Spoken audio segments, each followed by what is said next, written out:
కేంద్ర మంత్రివర్గం సుమారు 4,600 కోట్ల విలువైన 4 కొత్త సెమీ కండక్టర్ తయారీ ప్రాజెక్టులకు ఆమోదం తెలిపింది. వీటిలో ఒక పెద్ద ప్రాజెక్ట్ ఆంధ్రప్రదేశ్ లో ఏర్పాటు కానుంది. ఇది డబుల్ ఇంజిన్ ప్రభుత్వం వల్ల సాధ్యమైందని చెబుతున్నారు. ఈ ఏపీ యూనిట్ ను advanced system in package technologies మరియు దక్షిణ కొరియాకు చెందిన AP act co dot limited భాగస్వామ్యంతో నిర్మించనున్నారు. ఈ ఫ్యాక్టరీ సంవత్సరానికి 96 మిలియన్ల సెమీ కండక్టర్ యూనిట్లు తయారు చేసే సామర్థ్యం కలిగి ఉంటుంది. ఇక్కడ తయారయ్యే ఉత్పత్తులు మొబైల్ ఫోన్లు, సెల్ టాప్ బాక్సులు, ఆటోలు మరియు ఇతర ఎలక్ట్రానిక్ పరికరాల్లో ఉపయోగించబడతాయి.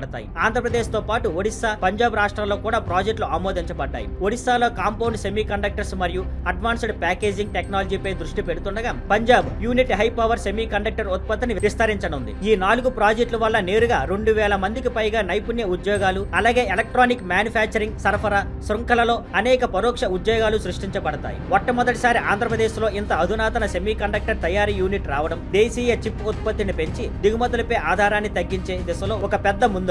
ఈ ఆమోదాలతో దేశంలో ఇండియా సెమీ కండక్టర్ మిషన్ కింద మొత్తం 1.6 లక్షల కోట్ల పెట్టుబడితో 6 రాష్ట్రాల్లో 10 ప్రాజెక్టులు అమలులోకి వస్తున్నాయి. Thank you for watching. Please like, share and subscribe.